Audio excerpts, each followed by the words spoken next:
All right, folks, we are live for another episode of Ship Chasing. For some reason, my auto tweet via my Periscope isn't going out, so I'm going to do this manually right now to make sure everyone knows that we are rolling here. Pat, as I type out this tweet, how are you doing tonight? Doing good. We've been deep in the weeds drafting our main event team. That's been a lot of fun. We're going to have a lot of talk about that. We've been doing mini episodes for every single one of our main event picks. Those are out through round 7 now through the main event. And we've got more on the way. We've had to kind of slow down the release schedule a little bit because you get to a certain point in the main event where you have to talk about what you're looking at in future rounds. So that's kind of slowed down the release schedule, but we've got more that should be out in the next few days as well. Do you think we I feel like I talked up a big game where we're like, we don't care if we're going to hemorrhage value, talking about our strategy. And then when push really came to shove, we're like, shit, we can't release this mini for 6 rounds because we mentioned this guy. Yeah, I think that first time where we, passed on a guy and we're desperately hoping that he would come back and then didn't, it makes like we were sniped on Stephon Diggs. And then once that happens, it's harder to just like put that mini out that includes 2 of your favorite targets for, the next round. So yeah, it'll be interesting because we are also talking a big game in season about doing our waivers live, which will include one of the guys, from the Pros versus Joes draft. And, I think he will probably check in to see who we're bidding on every week. So we might need to consider how we're doing that. Yeah, it is. I think the other reason that it feels especially real is because one of the guys in our main event draft, Jungle Cats, he's in another league with Pat. He's been communicating with Pat. I've actually been very kind of passive aggressively reprimanding Pat, being like, stop talking to this guy. I'm just worried that you're going to accidentally give up like a ship chasing national secret in your casual conversations. Jungle Cats is trying to lull you. He's literally a cat that stalks his prey in the night. He's buddy, and then he's going to slice your throat and snipe our players, Pat. Nah, dude, I'm on top of it. Like well, I can't even say this because it will ruin the minis, but he said we sniped him on one of the wide receivers that we got later on. And I said, dude, good pick on Phillip Lindsay. I hate Phillip Lindsay. That's not a good pick at all. Wow. I'm messing with him. Now he knows you're full of shit. Now you guys are in like the he knows that I know that he knows. Yes, as Ben Glazeman says, this feels like an unhealthy relationship. Yeah. Ben, you have no idea about how unhealthy this relationship has been getting. So Pat and I thought, we're geniuses. We'll do a little mini podcast episode about every pick. Next thing you know, I was doing this live show on Saturday. We were watching the UFC stuff. It's like 2 a.m.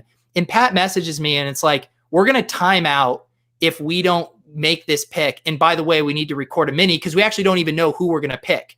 And I'm sitting there like, did I seriously agree to this? And we get on Skype at 2 a.m. on Saturday. I'm like drunk and tired. And we have to argue about Jarvis Landry and Michael Gallup.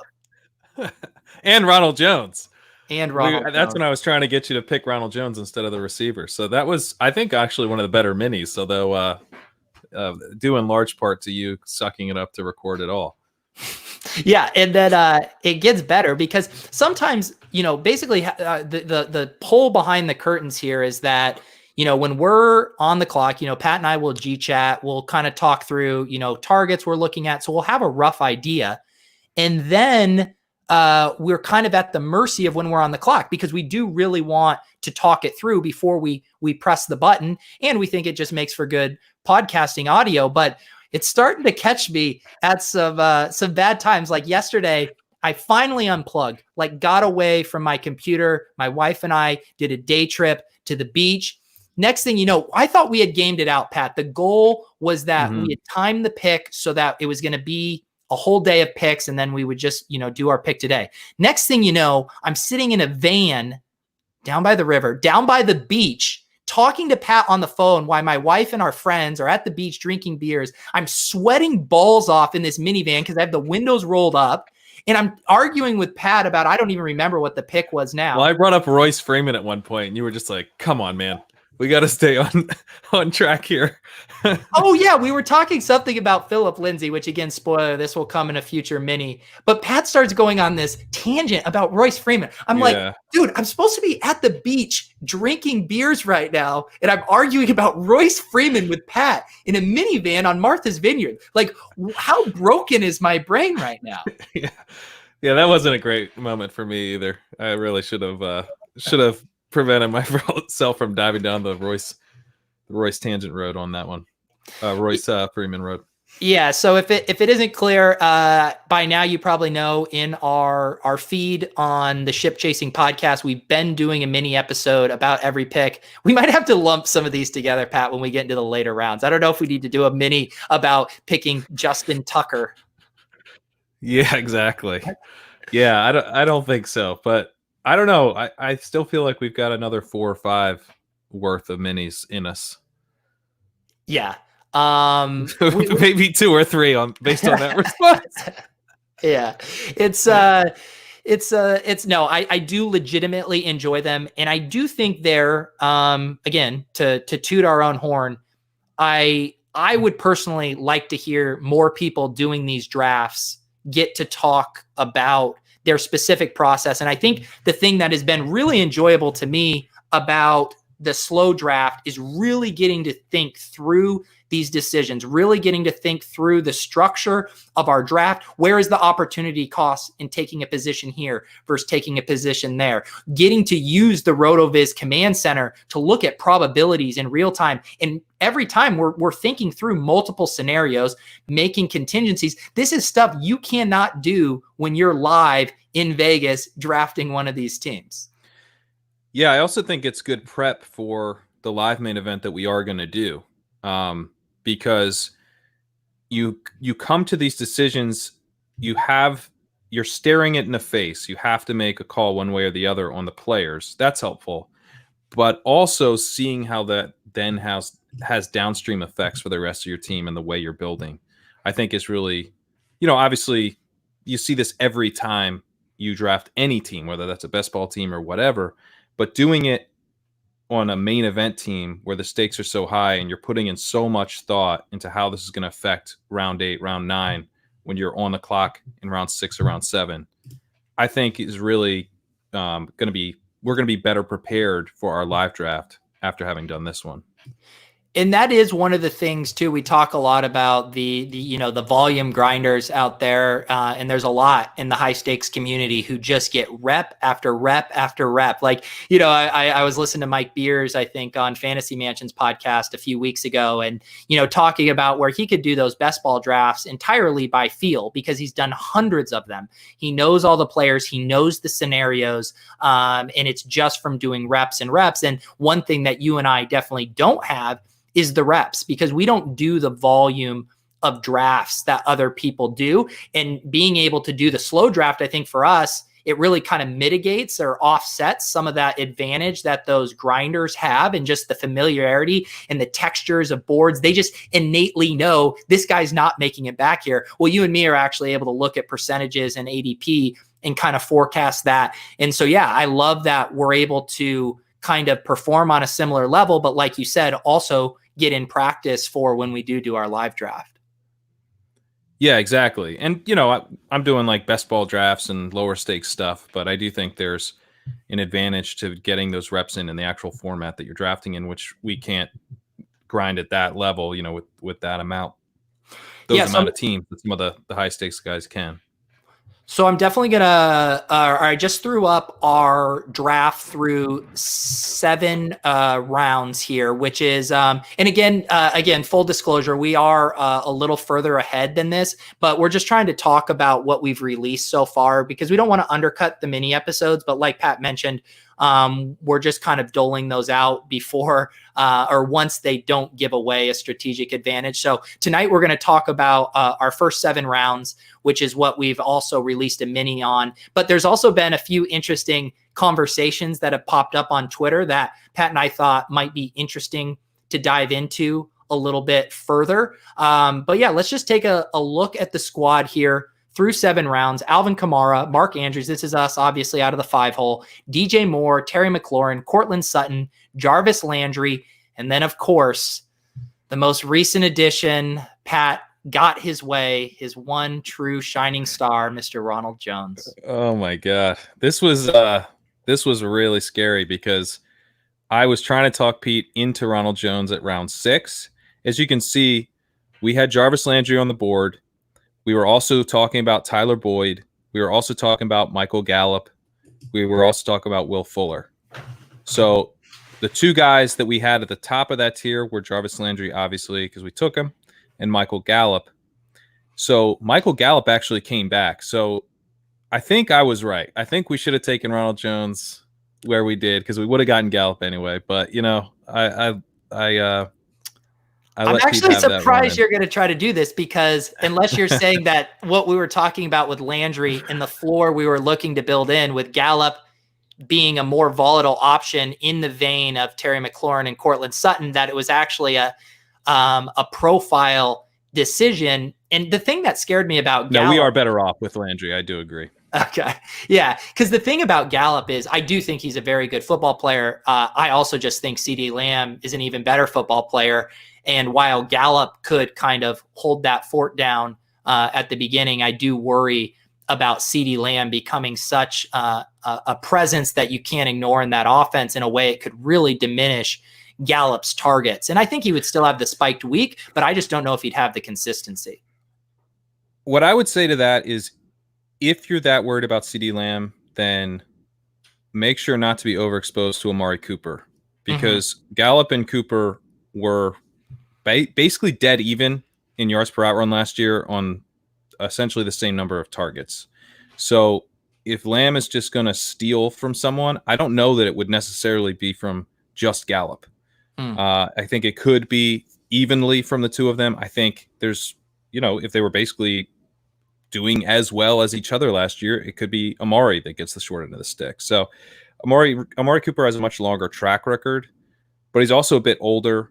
If he gets banged up, maybe that's the opening, and then he doesn't get his role back from CeeDee Lamb. So I think there's some risk with Amari Cooper that's not being fully priced in, because I generally do agree that CeeDee Lamb is scary for Gallup owners, but I don't quite get why, Cooper's stock hasn't really taken a hit at all. Yeah, I do think that's a good point. Amari Cooper was going to be our pick there if he fell. He went 2 picks before us, and we did take Terry McLaurin. That would have been an interesting kind of decision point for us there. I wonder if we would have looked more aggressively at a Dak stack. I don't know if we could have afforded him based on where he went. I definitely was. I remember when we were thinking about Amari might falling, trying to figure out how we could fit in a Dak stack. I guess we would have had to pick him in the 5th round. So I think the Dak stack would have fallen apart, because I don't think we would have ponied up for him that high. Yeah. Kevin says, why is Lamb a threat to Gallup Cooper, but Judy isn't to Sutton? I do definitely think he's a threat. The conversation of specifically for Gallup was looking at the profiles of these wide receivers and viewing Terry and Courtland Sutton as having a bit more dicey of a floor, and adding Gallup would be another similar high upside but low floor player. And that's why Jarvis Landry, we thought, made the best configuration with this team. Is there anything I'm missing on how we kind of talked that out, Pat? Well, I'd also say that Judy kind of is Gallup rather than Lamb. You know what I mean? Like, if Cooper is Sutton, then Judy is Gallup, and then, like, I guess Hamler would be Lamb. It's about having the 2 guys there that are already going to command serious target share, and then you add a third mouth to feed that's really tough. Now, I get it. Dallas is going to be a bigger pie than Denver, for sure. But I still think, if you've got Sutton working as a clear alpha, then Judy, I think, is a little bit less of a threat than Lamb would be to split the pie. Although I wouldn't take Sutton over Cooper, so I guess I'm getting a little, lost in the weeds of this argument here. But the reason we like Jarvis Landry, as Pete's mentioning, is that he did give us that high floor to pair with the breakout potential guys. And then to get Ronald Jones on the way back and to survive that stretch where I thought maybe he could get sniped, and in fact, not a single running back went. I think ultimately it was the right move to get the receiver who better fit the team, because then we had correctly predicted that we thought that half of the board might start hammering wide receiver, and they did. It was just sort of interesting that they didn't take the receiver that we also were considering with Landry. Yeah. And that's, thinking about the optionality that, we thought you look at the wide receivers available, considering we were considering Landry, Boyd, Fuller, and Gallup. But you quickly can see how all three of our options could have gone, and we would have just been stuck taking Gallup there, which again, wouldn't have been the worst thing. I think I mentioned this in the tweet when I shared the episode, that in a vacuum, I think we would have taken Gallup. And this is just another one of those luxuries of doing the slow draft. Like, if we're just on the clock and we have 30 seconds and we're looking at our rankings and we're like, oh yeah, we like Gallup, like boom. But we're able to really think about this team and how we construct it and what we want to do.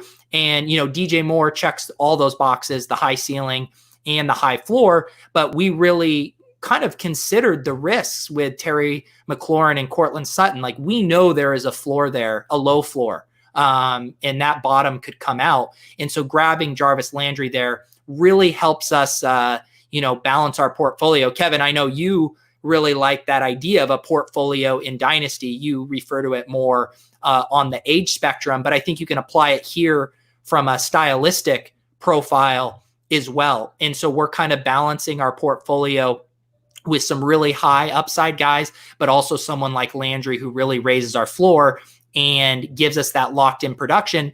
And what you guys will see that we do later in the draft is, by drafting a guy like Landry, it also opens us up to take some more high upside shots, knowing that we have that anchor in there. And if one of our other guys hits, boom, see you, Landry. We don't need your floor anymore. We're accessing this new ceiling with one of our breakout players. Right. Yeah. Yeah. And it was interesting because we had looked at an article that Sean Siegel wrote recently at RotoViz, and he was arguing to fade, maybe not fully fade, but he was basically saying what Robert Woods gives you in round 4, you can get later with Jarvis Landry and Tyler Boyd in round 6, even round 7. And pretty compelling case. I'm still not fully on the Boyd train, but I think the Landry argument was pretty convincing. And I do think it was sort of an interesting decision point. Now, the decision point never actually got to us because our boy Jungle Cat sniped us there on Woods and kind of he really sniped an argument, because I don't think we would have taken Woods. I love you, Jungle Cats. Thank you. Yeah. Everything mean I said about you being on the prowl, trying to tear Pat and I apart. Thank you for the Woods pick. Yeah. Well, he did it again. I mean, this is again a spoiler, but I've already said he took Philip Lindsay. Lindsay was a guy that I really have no interest in Lindsay, where he's going, and Pete likes him. So that's 2 times where he saved us an argument. So I've quite enjoyed drafting with you, Jungle Cats. Well, that's actually an interesting 2v2. If it was, again, in this world, say he slips, I could see a 2v2 where we do then the Robert Woods and Gallup pairing, right? Which is, again, that same idea, which would have been possible. But I personally like the Terry McLaurin Landry pairing better, I think. Me too.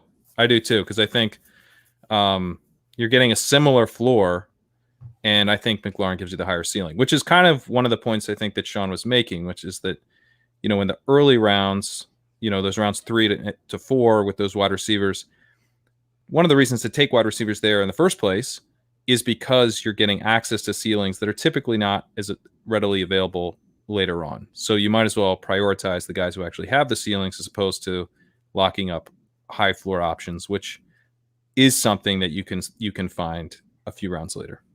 Yeah, and I'll be honest, like I didn't start thinking about this stuff seriously until this year. Like, I've had plenty of leagues where I'm just taking cut after cut after cut trying to hit home runs, and I've had teams flop. where I have the, in my head, the Adam Levitan, the 3 condom play. I'm never building in floor in my lineups, but all of a sudden you get an $1,800 entry on the line with the history of you and me flopping over and over and over in the main event. And eventually even Peter comes around to wanting to access a bit of a floor. Yeah. Well, you talk about floor, and I think that this team has a bit of a floor at running back now in a way that we typically don't have through 7. We have not been in a position except 1 year in the main event to get a running back early. Although last year we took David Johnson, I think at the 106 or the 107, that was not a high floor pick as it turns out. But we did get Todd Gurley, I think, in 2018. And that was a nice way to build. So this year, I think we're in one of the better situations in terms of our floor for the roster construction as a whole. We also have Mark Andrews holding down tight end. So we built this, I would say, a little bit more typically of what people tend to do in the main event, where they prioritize getting high end picks at every position, as opposed to just kind of building to really hammer the flex. And I think we still have quite a bit of ceiling here as well. Yeah. And the other thing that Pat and I are excited about of how this is, shaking out is we do really feel like, as much as we love zero running back, it does put you in this position sometimes where you have to make picks that are suboptimal relative to ADP and relative to the pockets in a draft where it's conducive to draft specific positions. Like we've had drafts where Pat and I know, like rounds 10 through 13, we just have to take running backs. Like we just need every dart we can. And oftentimes that's passing up or passing over some really high upside tight ends or breakout wide receivers. In the way this draft is shaking out for us this year, I do really feel like outside of a couple, slight reaches, nothing egregious, maybe a few picks, that we're really nailing the pockets of the draft in a way that feels very satisfying, and that we're not having to reach for these plays. We're kind of letting the draft coming to us, taking the detours when it makes sense, and still getting our guys in a lot of cases. Yeah. You put it on one of the podcasts, like taking pit stops for running backs, because the way we draft and the way we look at players, we're often not as excited about the running back on the board as we are about the wide receiver on the board, or maybe even the tight end. And so I think we found the right places to pull over, grab a running back, and continue on our way. This round 7 decision with Ronald Jones, we had Michael Gallup there. As we mentioned, we were considering him around earlier. I think there's an argument to be made to take the guy who fell. You wanted him at 608. He's there for you at 705. Just grab him, figure out running back later. Obviously, that's a little hard for me since Ronald Jones is obviously one of my guys, but the opportunity cost to move from Gallup to Ronald Jones, we were anticipating that opportunity cost would actually increase later on in the draft, that there were going to be other wide receivers that we liked even more than the running back available at that time, or that the board was going to really force us to reach by like a round, even a round and a half, to get a running back that we were excited about in the range, a round or two from now, if we had to take a running back, if we had forced ourselves structurally to really have no other option but to hammer running back for 3 rounds. So to your point, I think we did a good job of like keeping our options open in every round.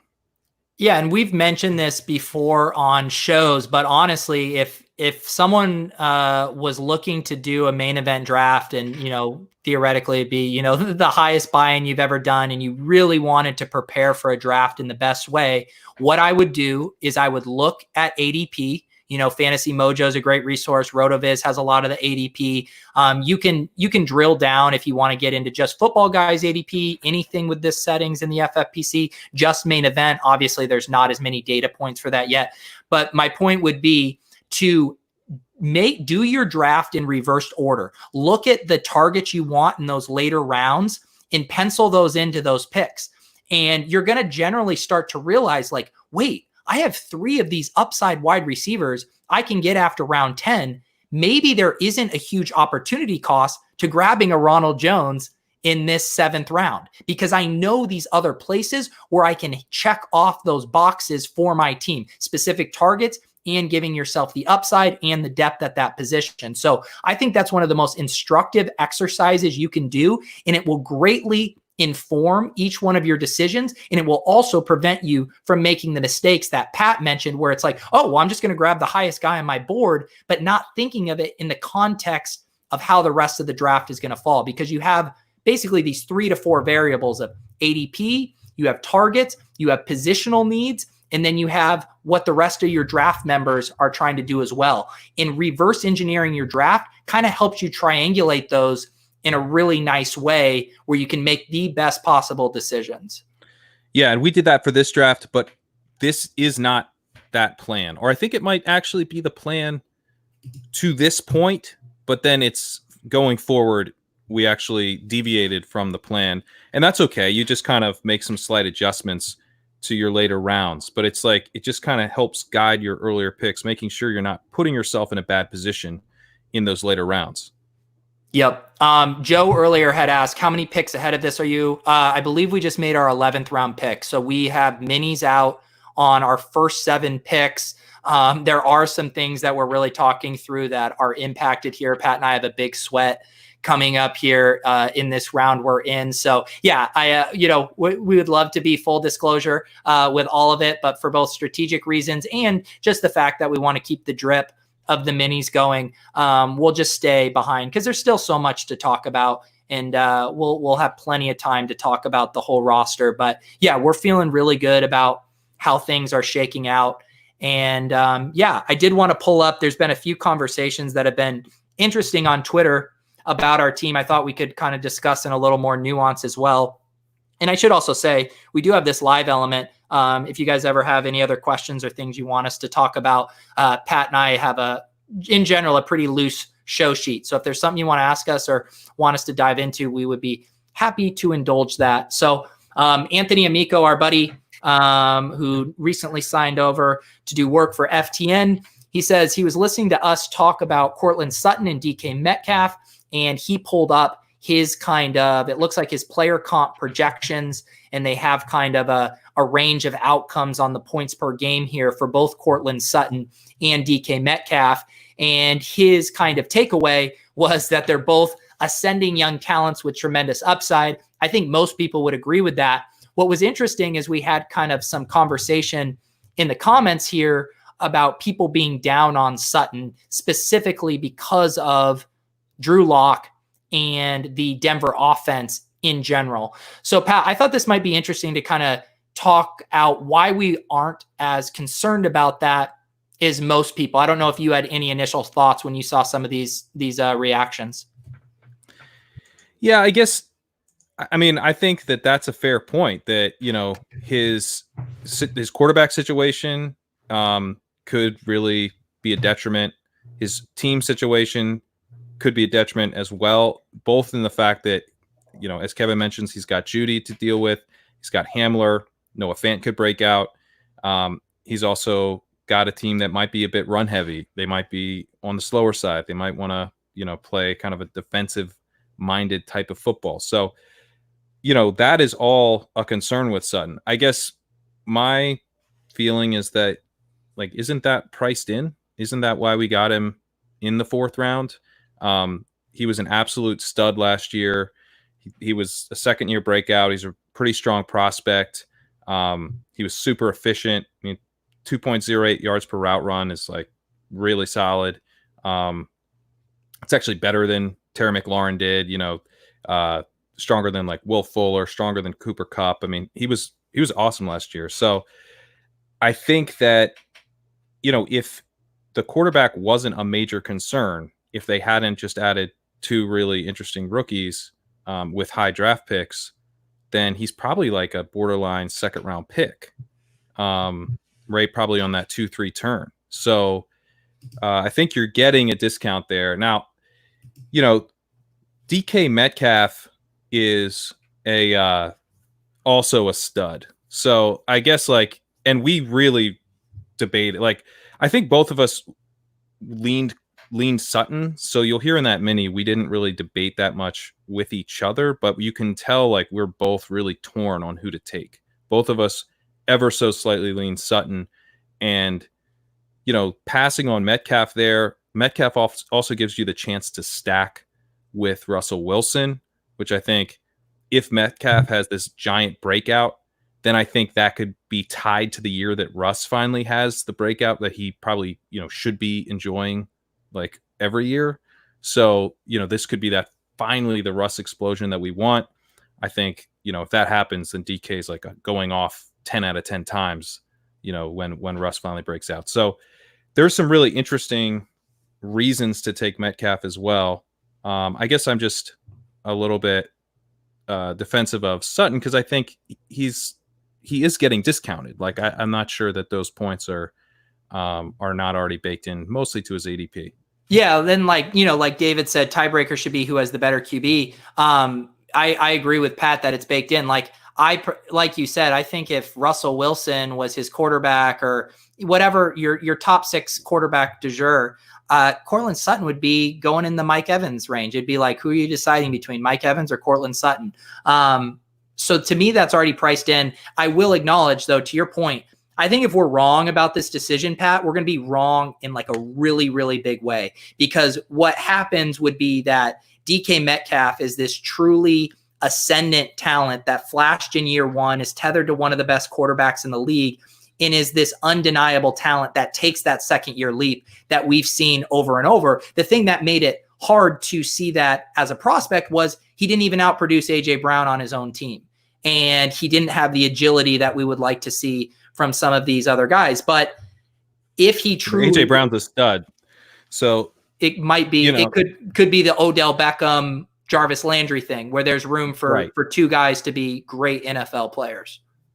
Exactly. And AJ Brown immediately smashed, in the NFL. He looks like one of the best wide receivers in the league already. So I think the ceiling is, go back to Anthony's comparisons, because I thought that was interesting. The ceiling overall, both of these plots that Anthony has here of similarity projections are pretty bullish for both guys. But when you go to the DK Metcalf one, there's this in a way where Sutton's are kind of condensed in like a fairly tight range. He's got some right around like 18, right around 20. Then you go to DK Metcalf's. He's got one down at 2 points per game. And then he's got a similarity score. I think that says 28 points per game. You've got just a huge range of outcomes with Metcalf, but tilted towards the high end upside. And I think that feels right. Like if Seattle unexpectedly is a bit more pass heavy, he's already got the quarterback in place. He's already got the connection with that quarterback. He's a freak athlete. He's big. He's young, early declare wide receiver, somewhat productive in college, but held down by probably another NFL stud that he was just so happened to be playing with. So I think that feels right to me. Yeah. And, some of the guys in the chat are talking about, Seattle never changing their ways as far as their run attempts are going to stay high. And the other thing too, and I guess this is kind of anecdotal, but like last year when Sutton broke out, Pat and I, we started him every week with confidence because we knew he had almost like an 8 or 9 target floor. That is what alpha wide receivers command, and Sutton had proven that, and he was a safe start. We started him every week, and I feel like we can go into this season feeling similar, that he is going to command that level of a target share. And I don't know if I can say that about DK Metcalf. I think he could definitely have ceiling games that outproduce him, but I don't know if I'd feel like I'm going to for sure get 8 to 9 targets from DK Metcalf every week.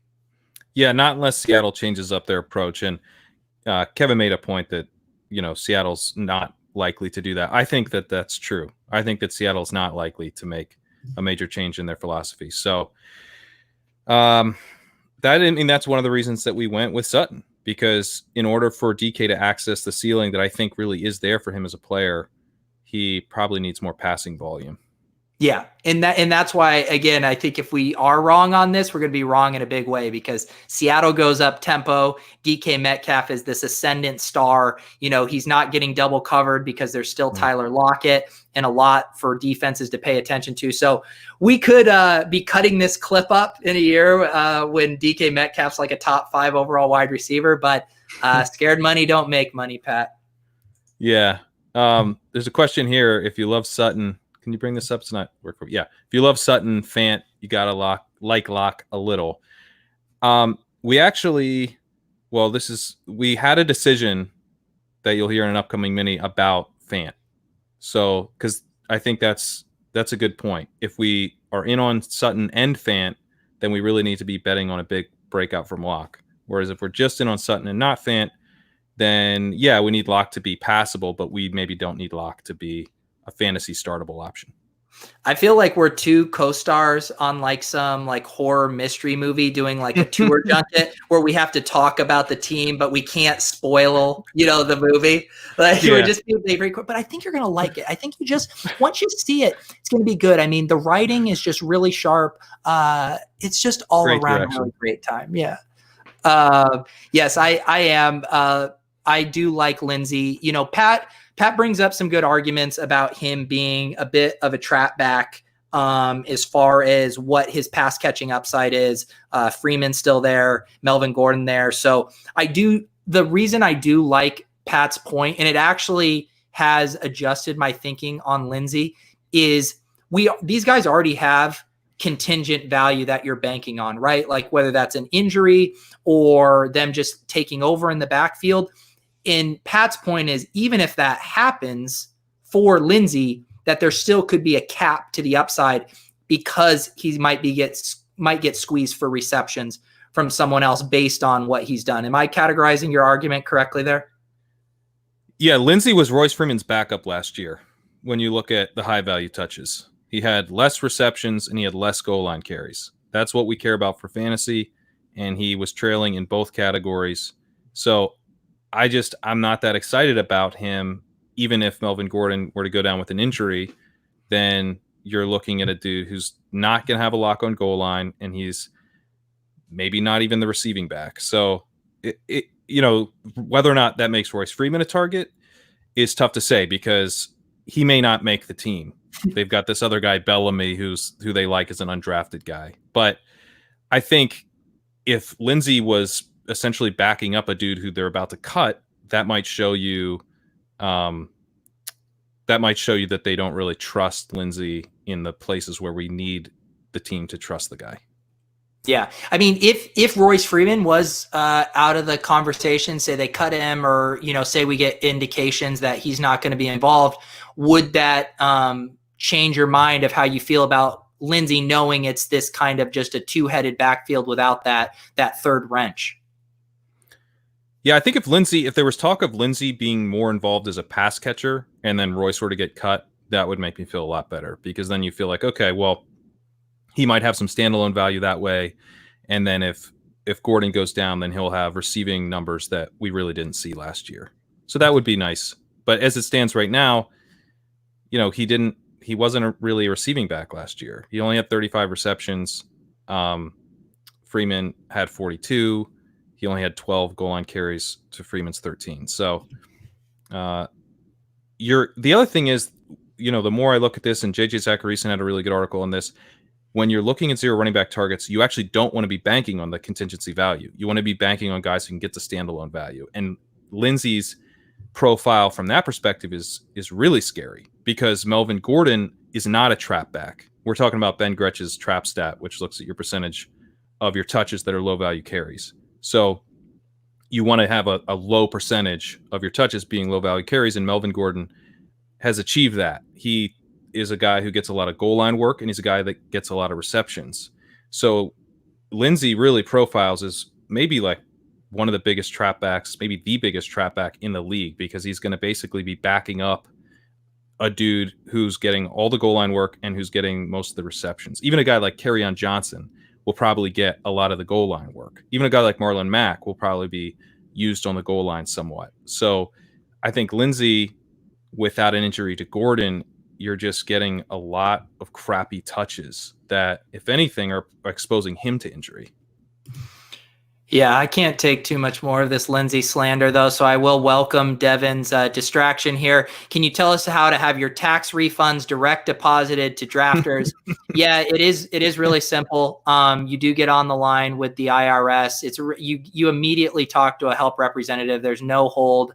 It's really a seamless thing. And I did actually hear a second stimulus wave is coming, and it is earmarked to be used directly for best ball championship entries. So you will be receiving $1,200 from the U.S. government. It will be in your drafter's account, though. So yeah, I think we're about to see a best ball boon here, Travis. Why did I call you Travis, Pat? Yeah. That completely derailed me. I had a point I was going to make. I don't know why I said Travis. It's so weird. I was going to say that I heard that you don't have any taxes taken out throughout the year so that you can deposit at tax time. It is true. Yeah, I'm constantly looking for kind of creative ways to deposit. It's really my fetish. And, people kind of think that it's about money, but I also get sexual gratification from depositing. It's good to hear. Good to hear. As Devin said, that is great to hear. Okay, let's just to make sure we get to these, let's do some SC Banners reviews. If you guys aren't familiar, we promised that if you guys left us an iTunes review and gave us the screenshot along with a team that you recently drafted, we would review it. The initial hashtag, Pat, was supposed to be, what was it, SC Teams? SC Reviews. SC Reviews. And as I was typing into the show, I pulled Travis, if you will, and I typed in SC Banners and was born a new inside joke for our viewers, chip chasing and SC Banners. So, Pat, we did review a few of these, including one from Eric Belair, a throwback Daily Rojo joke here. I give that 8 Ronald Joneses. 8 Ronald Joneses. So let's check the first one here. I believe, I can't remember. Did we do this team here for Jordan Laird? This was a satellite team that he drafted for SFB. I do not believe we talked about this team. Let's rate it again. We'll rate it again.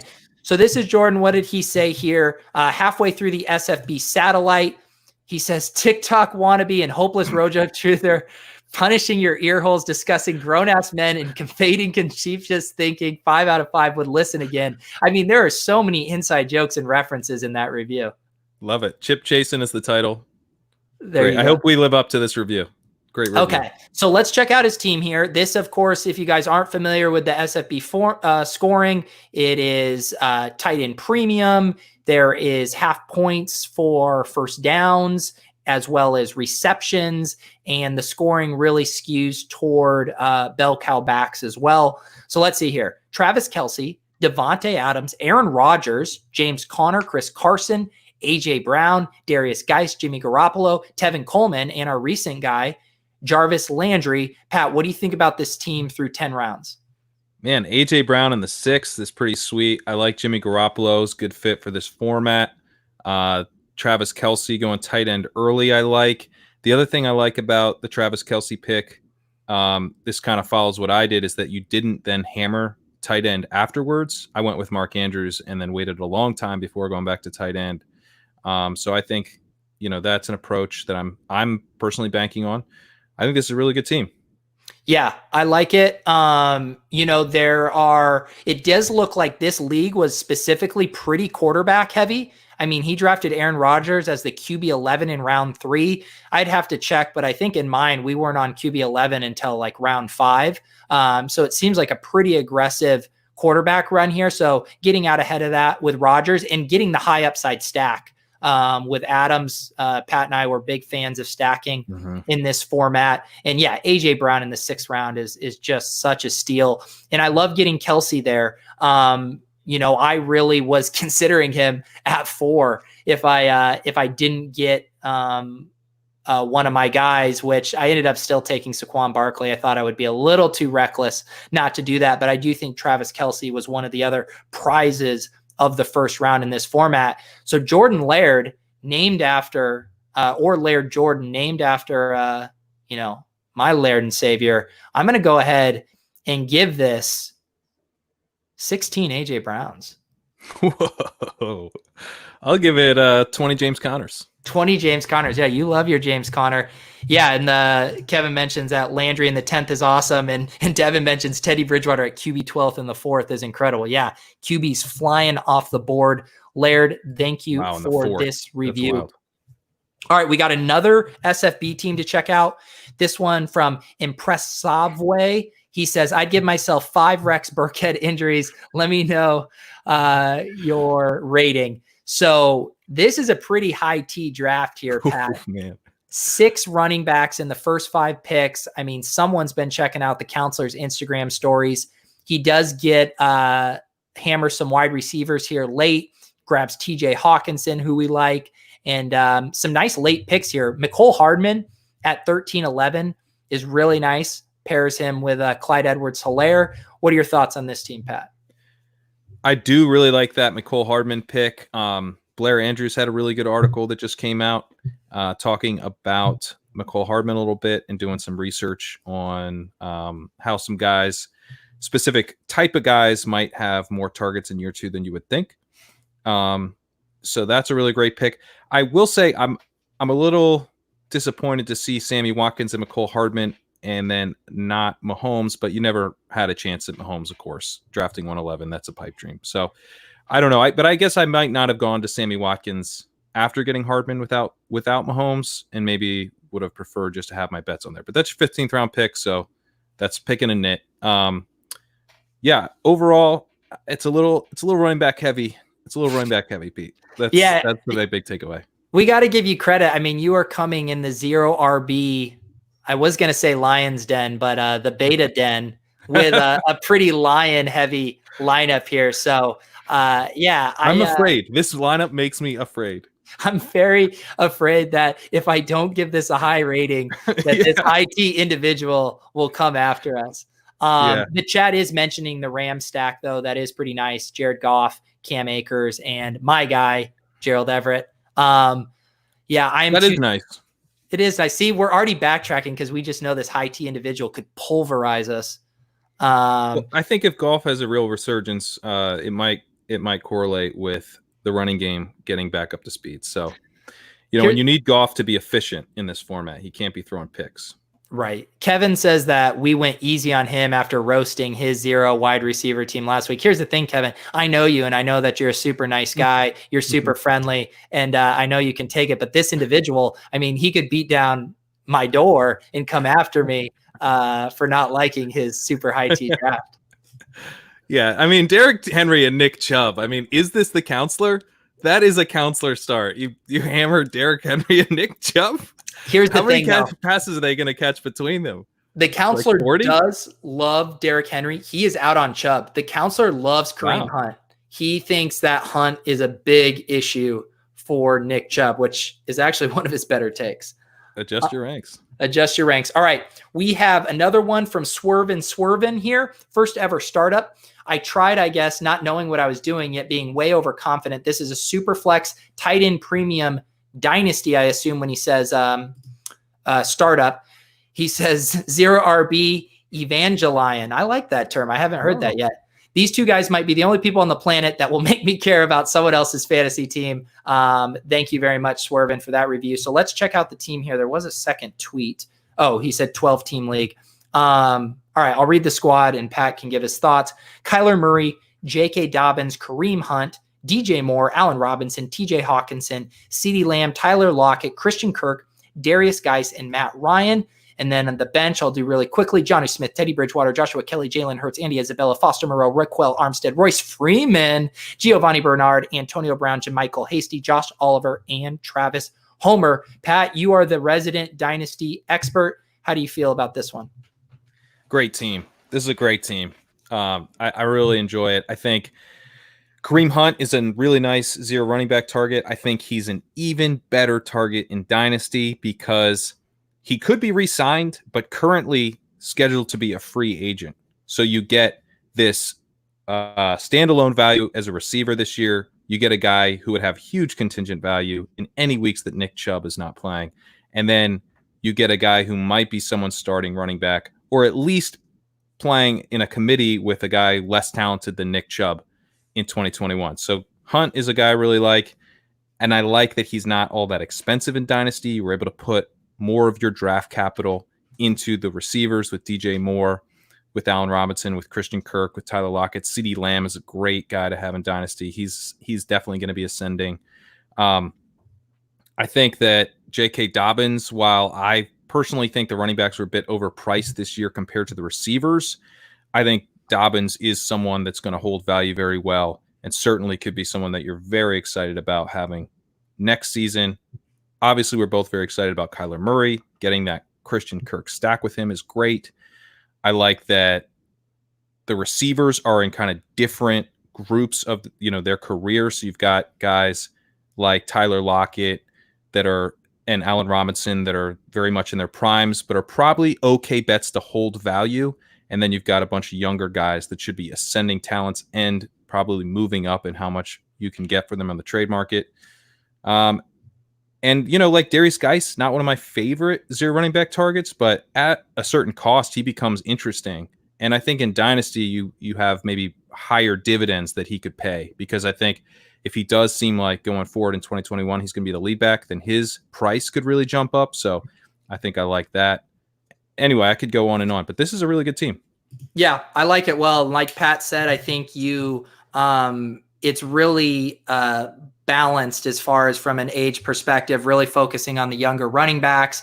And when you do go a little older, it's with stud wide receivers like Allen Robinson or Tyler Lockett. So yeah, very nice team swerving. I think you will do well in your first Dynasty startup. We have one more, I believe, here.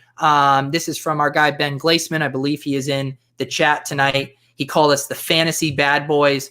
I can't read all of these if they're just, just unflinching compliments. But thank you for this one. We are the Zero RB bad boys for life and fake football thought leaders. All right, let's check out his SFB team. Oh, I mean, we're not seeing a lot of red early, so he already knows how to win over our hearts. George Kittle, Dak Prescott, he gets that Amari Cooper stack. Also gets our guy DJ Moore and later stacks him with Teddy Bridgewater. He also stacks Kittle with Garoppolo. We got stacks on stacks on stacks. And of course, Ronald Jones. I mean, was this team drafted specifically to pander to us, Pat? Yeah, I mean, this team is awesome. I love this team. Like, what? I mean, literally, I think he knew he was writing this review and he wanted to make sure we would love his team. Dude, we love your team. It paid off. Jermichael Hasty, I love that. I just took him in the Scott Fish Bowl myself. I just picked him up on waivers in a Dynasty League today too. So beautiful. There you go. Yeah, this is a really nice team. Boston Scott in the 13th. I mean, come on. What kind of team is it? Ian Thomas with Teddy Bridgewater, with DJ Moore. I actually tried to do that myself, but I got sniped on Thomas. So well done. Well done. Yeah. I don't think we've been rating this team. I give the last team, by the way, I'll give the last team 6 DJ Moores, and I'll give this one. What will I give this one? I'll give this one 7 George Kittles. Wow. I can't believe you missed it. I'm going to give him 8 Rojos. 8 Rojos for the road. I already gave the picture 8 Rojos, so I didn't want to reuse the Rojos. That's the thing.